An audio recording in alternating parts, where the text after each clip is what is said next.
আল্লাহ সুবহানাল্লাহ সুবহানাল্লাহ।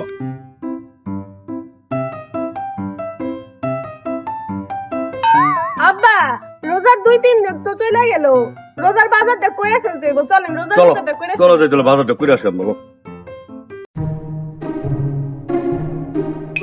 আসসালামু আলাইকুম হুজুর। ওয়ালাইকুম সালাম রাহমাতুল্লাহ। মেম্বার সাহেব, এখন কি শুটু থান নাকি?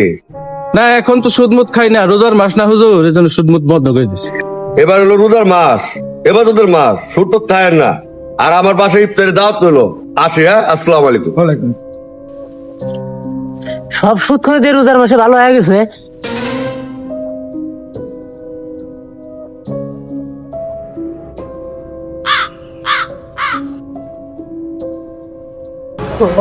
আসসালামু আলাইকুম। ওয়ালাইকুম সালাম রাহমাতুল্লাহ বারাকাতু। কি মনে করা রনি সাহেব রমজান মাসে? হুজুর আইছিলাম, ওই যে গত মাসে টাকাটা নিয়েছিলাম না, তাই সুদের টাকাটা দিতে আইছিলাম। সি সি সি সি সি, রনি সাহেব রোজার মাসে সুদ কম আপনি ভাবলেন কি করে?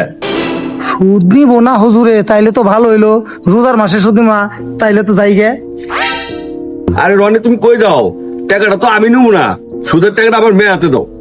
তাহলে এক কাম করেন, ধরেন সুদের টাকা যেন আপনি মেয়ের দেওয়া লাগবো, ধরেন। যাও ওরাতে দাও, ওরাতে দাও, টাকাটা ওরাতে দাও। রনি তাহলে আমরা যাই।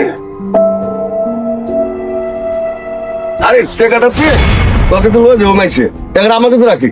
কিছু করে